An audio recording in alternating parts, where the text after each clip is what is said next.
Hi everyone, today special సేమియా రవ్వ ఉప్మా అండి. ఇదిగోండి కావాల్సిన ఇంగ్రీడియంట్స్.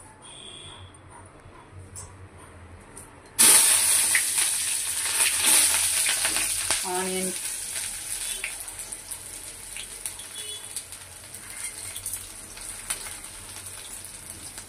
బాగా హీట్గా ఉంది కాబట్టి నేను అన్ని ఒక్కసారి వేసేస్తున్నానండి.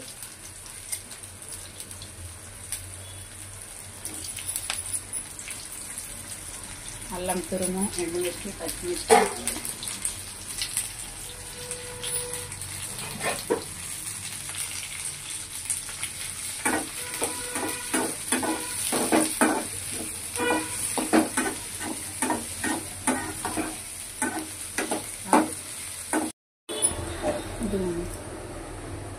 ఇప్పుడు పోపు దినుసులో వేగిపోయి కదా, వేగినాక నేను ఇందులోనే రవ్వ సేమియా కలిపి వేగిస్తున్నానండి.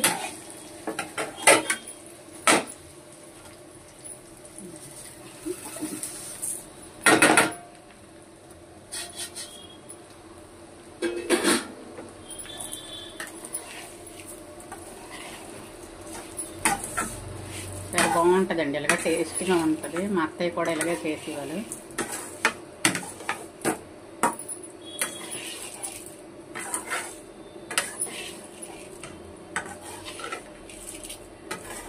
మా అమ్మ వాళ్ళు ఇంకొక రకంగా చేస్తారు. అంటే ముందు ఆ తాలింపులో వాటర్ వేసుకొని తర్వాత ఈ సేమియా అవి ముందుగానే వేయించి పెట్టుకొని అందులో వేసుకుంటారు.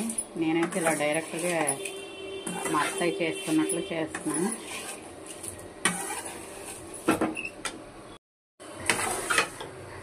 ఇలా వేయించుకున్నాక ఇదిగోండి వాటర్ గ్లాస్ 2 గ్లాసు, అంటే గ్లాసు రవ్వ అయితే 2 గ్లాస్ వాటర్ సాల్ట్ వేసి ఇలా పెట్టుకున్నానండి. ఇలా మరిగించుకొని అందులో వేయించుకుంటాను. వాటర్ ఇది బాయిల్ వాటర్ తొందరగా.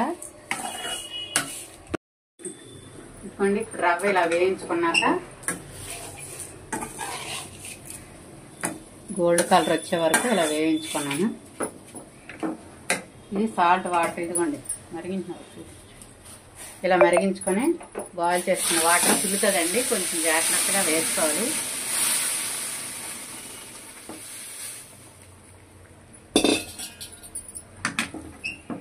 ఇలా కలిపేసుకోవడమే.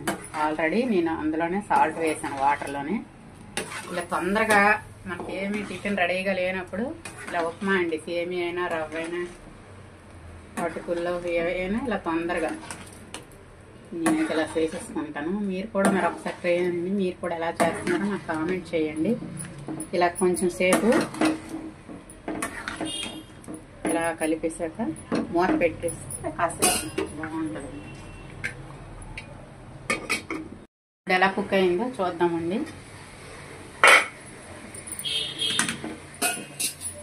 ఫాస్ట్గా సింపుల్గా అండి, ఎవరైనా చేసుకునే విధంగా ఉప్మా. ఇదిగోండి సేమియా ఉన్న ఇంకా చల్లగయ్యాక ఇంకా మంచిగా ఇది ఉంటుందండి. కొంచెం వేడిగా ఉంది కదా, ఇదిగోండి సేమియా రవ్వ.